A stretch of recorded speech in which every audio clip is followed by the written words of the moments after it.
में यादव समाज की संख्या काफ़ी ज़्यादा है सर। अगर 19वीं में कहें तो लगभग पहले दूसरे नंबर पर आता है, लेकिन आपकी पार्टी जो है खासकर बिहार और यूपी में यादवों को लेकर ज़्यादा फोकस करें, छत्तीसगढ़ में कैसे फोकस करें ताकि आपके यादव समाज के लोग आपसे जुड़े रहें? देखिए, ये जो सवाल आपने किया है, ये सवाल इतना उलझा हुआ है जितना राजनीति उलझी रहती है। राजनीति भी उतनी उलझी है जितना आपका सवाल उलझा हुआ है। ये सही बात है कि कौन कहाँ पैदा होता है इसका किसी के हाथ में नहीं है, क्योंकि मैं उस परिवार में पैदा हो गया इसलिए मैं यादव हो गया। आप किसी और परिवार में पैदा हो गए तो आप वो हो गए। लेकिन एक अच्छी बात यह है कि इधर लोग जागरूक हो गए हैं और जागरूक होकर के पूरे देश में ये बहस छिड़ी हुई है। हर जाति ये चाहती है कि उसकी गिनती हो। पूरे देश में एक अच्छाई ये आई है कि हर व्यक्ति चाहता है कि उसकी जाति के बारे में गिनती हो और जानकारी हो। और ये बात यहां तक पहुंच गई कि राष्ट्रीय पार्टियां भी आजकल रीजनल पार्टीज का जो नैरेटिव है उसको फॉलो कर रहे हैं। मुझे याद है लोकसभा में जिस समय नेताजी थे, शरद यादव जी थे, आदरणीय लालू प्रसाद यादव जी थे और दक्षिण भारत के बड़ी संख्या में नेता, रीजनल पार्टी के बड़ी संख्या में लीडर्स ये मांग कर रहे थे कि जाति जनगणना हो, जातियों को गिना जाए और गिन करके उनको अधिकार और सम्मान मिलना चाहिए। ये लड़ाई लड़ी गई थी, उस समय सरकार दूसरी थी और वो लड़ाई आज भी चल रही है। अब सोचिए, कांग्रेस भी कह रही है कि हम जाति जनगणना कराना चाहते हैं, बीजेपी भी दबी जबान कहती है कि हम जाति जनगणना कराएंगे। तो ये एक अच्छी बात हो गई है कि पूरे देश में ये बहस छिड़ गई है और सबने स्वीकार कर लिया है कि जाति जनगणना होनी चाहिए और जाति के हिसाब से अधिकार और हक मिलना चाहिए। जो बाबा साहब भीमराव अम्बेडकर जी का संविधान है, जिसमें सामाजिक आर्थिक रूप से जो गैर बराबरी है उसको दूर कैसे किया जाए, उस दिशा में जो आरक्षण है उस पर काम हो। और उसमें कई दल तो ये भी मांग रहे हैं कि दक्षिण भारत में जिस तरह सीमा टूट गई है आरक्षण की, वो सीमा तोड़ी जाए यहाँ पर। क्योंकि हमारे जो साथ हैं यादव महासभा में तो हैं ही हैं, लेकिन ये हमारे पारिवारिक इनसे रिश्ते भी हैं। और हैं एक विधायक भी है राम कुमार, ये क्या बोलते हैं, राम कुमार यादव, बीपीएल विधायक बोलते हैं। ये भी कांग्रेस के हैं, ये भी कांग्रेस के हैं और मैं समाजवादी पार्टी का हूँ। सवाल ये था सर कि आपकी पार्टी विस्तार को लेकर, हाँ, अरे उसी पे आ रहा हूँ, तुम जल्दी क्यों भाग रहे हो? तो मैंने ये कहा कि ये देश में सभी दल जो रीजनल पार्टी का नैरेटिव था उसको फॉलो कर रहे हैं। और छत्तीसगढ़ में या उड़ीसा में, जहां मैं कार्यक्रम में आया था उड़ीसा में, उड़ीसा के लोगों का भी ये मानना है कि वहां पर बड़ी संख्या में समाज के लोग हैं। आज छत्तीसगढ़ में आपने बताया, मुझे तो पता ही नहीं था। मैं ऐसे पत्रकार साथी का बहुत धन्यवाद देता हूं। आप अगर नाम बता दे तो नाम लेकर के मैं धन्यवाद दे दूं। क्या नाम है? सौरभ सिंह परिहार। मैं सौरभ सिंह परिहार जी का विशेष धन्यवाद दूंगा कि जिन्होंने मुझे कहा कि छत्तीसगढ़ में यादव समाज को जोड़ना चाहिए। मैं यादव समाज को जोड़ने के साथ साथ पीडीएस समाज जो हमारा है, जो बहुत पिछड़ा है, अपमानित है, और हमारा और उनका एक ही दुख है। हम एक ही पीड़ा से बंधे हुए लोग हैं। हम एक ही पीड़ा से बंधे हुए लोग हैं। अब सोचिए, उदाहरण के लिए बीजेपी ने जिस मंदिर में मैं गया, वो मंदिर में गंगा जल से धुलवाया। अब आप सोचिए, बीजेपी की ये सोच है। तो इसलिए पीडीए के लोगों का एक ही सा दुख है, एक ही सी पीड़ा है। और कोई भी पीडीए परिवार का किसी भी पद पर बैठ जाए, पीडीए परिवार का व्यक्ति किसी पद पर बैठ जाए, चाहे वो राष्ट्रपति बन जाए, लेकिन उसके बावजूद भी उसे कभी कभी अपमानित होना पड़ता है। इसलिए जो जाति का सवाल है, कास्ट सेंसस, हम उसके पक्ष में हैं। हमारा मानना है कि जिस समय सामाजिक न्याय और सामाजिक न्याय के राज की स्थापना हो जाएगी, बाबा साहब भीमराव अम्बेडकर जी के सपनों को पूरा करने के लिए बाबा साहब के साथ साथ डॉक्टर राममनोहर लोहिया का सपना पूरा हो, और बहुत सारे ऐसे आपके प्रदेश में भी समाजवादी आंदोलन के नेता जुड़े रहे, आदिवासी समाज के नेता जो इस आंदोलन से जुड़े रहे, उनकी यही ख्वाहिश थी कि सामाजिक न्याय मिले, हम बराबरी पर पहुंचे, और हमें उम्मीद है आने वाले समय में हम लोग उस लड़ाई को और आगे बढ़ाएंगे। सर, ये डबल इंजन की सरकार है यहाँ छत्तीसगढ़ में, भारतीय जनता पार्टी बार बार बातें निकल कर आती है कि रिमोट कंट्रोल की सरकार चल रही है, कुछ रिमोट कंट्रोल आपको नजर आता है क्या? ये जब से वाईफाई आ गया है, वाईफाई टेक्नोलॉजी वायरलेस है, तो रिमोट होना स्वाभाविक है, क्योंकि यहाँ पर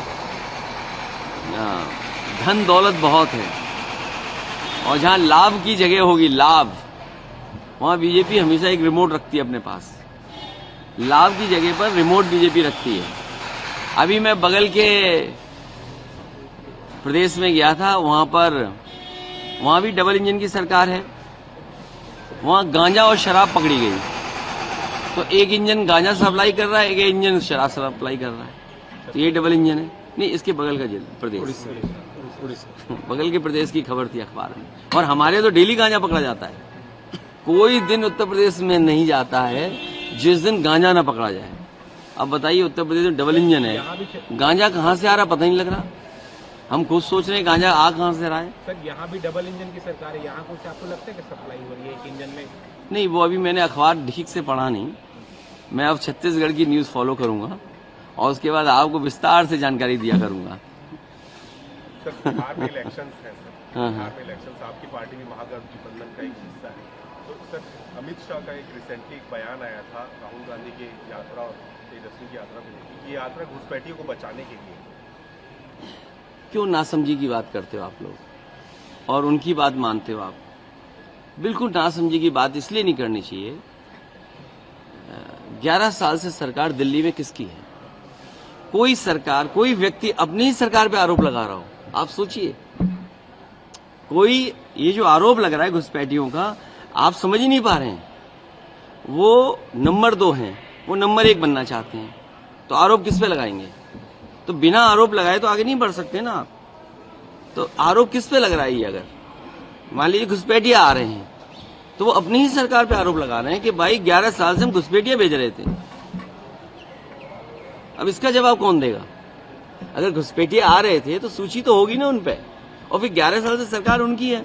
भाई यहाँ बड़े बड़े अधिकारी हैं सेंट्रल फोर्स के, हमारी वजह से थोड़ी पोस्ट हैं, हम थोड़ी कर सकते हैं पोस्टिंग। मान लीजिए नक्सली खत्म हो रहे हैं तो सेंट्रल फोर्स है ना, वही तो बातचीत कर रही है, विपक्ष के लोग थोड़ी बातचीत कर रहे हैं।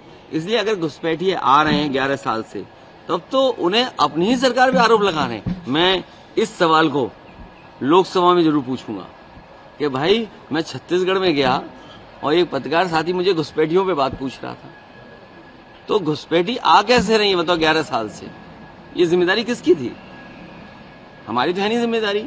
हम तो सवाल कर सकते हैं, आप जो सवाल कर रहे वही सवाल हम कर सकते हैं सरकार से। ये पूरे देश में नक्सलवाद खत्म करने को लेकर के दावा कर रही है कि 2026 में नक्सलवाद मुक्त हो जाएगा हिंदुस्तान। कब? छत्तीसगढ़ में भी 2026 डेडलाइन अमित शाह ने रखी है।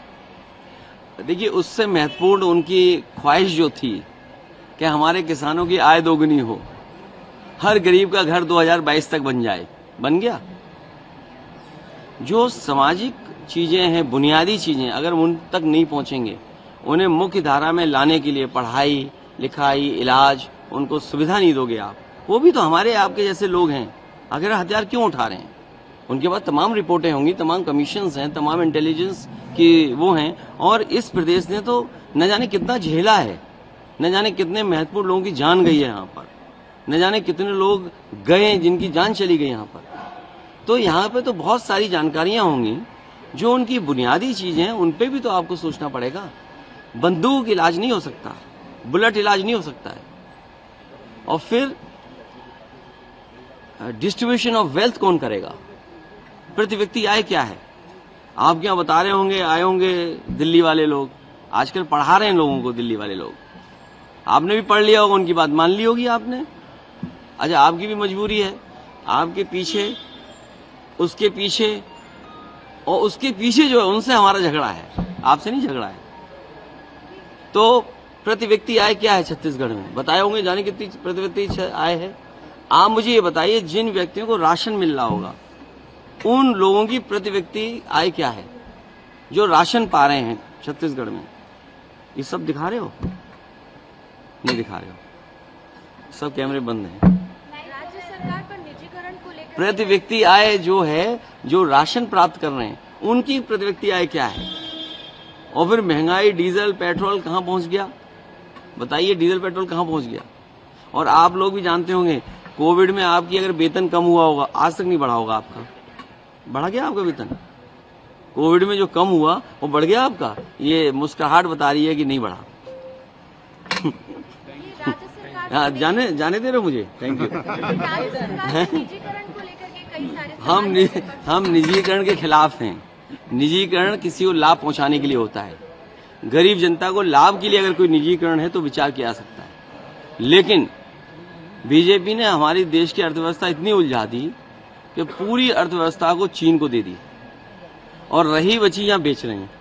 आए परियार साहब, तो रही बची बेच दिया उन्होंने। तो हम इसके खिलाफ हैं। जब तक गरीब व्यक्ति हो, गरीब आम लोगों को लाभ नहीं हो रहा, उसके प्राइवेटाइजेशन नहीं होना चाहिए। कुछ व्यक्तिगत लोगों को लाभ पहुंचाने के लिए प्राइवेटाइजेशन नहीं होना चाहिए। सर, एक लास्ट सवाल ले लेते हैं कि आप लोग बार बार वोट चोरी का आरोप लगा रहे हैं, लेकिन बीजेपी के नेता कह रहे हैं कि हम वोट चोरी नहीं, जनता की दिल की चोरी करते हैं। तो आप लोग दिल की चोरी क्यों नहीं कर पा रहे? ये किसका स्टेटमेंट है? यहाँ के गृह मंत्री विजय शर्मा जी का। तो अयोध्या की जनता का दिल चोरी क्यों नहीं कर पाए? अयोध्या से कौन हारा? पार्टी का नाम लो। अयोध्या से कौन हारा? बीजेपी हार गई। तो भाई दिल क्यों नहीं चोरी किया आपने? इसका मतलब आप गलत थे ना कहीं। आप बताओ, गरीबों की जमीन ले ली आपने, किसानों की जमीन ले ली। कोई एयरपोर्ट बनाने के खिलाफ नहीं है, लेकिन आप उनके साथ भेदभाव करोगे। मार्केट वैल्यू जमीन की क्या है? आप मार्केट वैल्यू से उन्हें कीमत नहीं दे रहे हो। दुकानदारों की दुकान तोड़ दी, बेचारे 50-50 साल से काम कर रहे थे। वहाँ यादव समाज के लोग थे, पिछड़ी जाति के समाज के लोग थे, दलित समाज के लोग थे, जिनके दादा परदादा वहाँ रहते थे। उन्हें बिना मुआवजा के आपने निकाल दिया। तो इसीलिए भगवान प्रभु श्री राम ने भी उन्हें आशीर्वाद वहां से नहीं दिया। सोचिए, आप दिल चोरी की बात कर रहे हो और आशीर्वाद पा नहीं पाए। आप बताइए, छत्तीसगढ़ में एक सड़क बनी हो जहां हवाई जहाज उतर जाता हो। हम लोगों ने बच्चों को लैपटॉप दे दिया, बताइए, विद्याधन दिया, जाने क्या क्या दिया, योजनाएं दी, शामिल किया। आज बताइए, दूध का ऐड आ रहा है अखबार में, दूध का ऐड। उत्तर प्रदेश सबसे ज्यादा दूध पैदा करता है, सब कारखाने बंद कर दिए मिल्क बनाने वाले। तो ये तमाम सवाल हैं जिनके जवाब सरकार के पास नहीं है। हम लोग छत्तीसगढ़ आते रहेंगे और आपसे मिलते रहेंगे। बड़ा अच्छा है, आपसे बात करने का मौका मिला।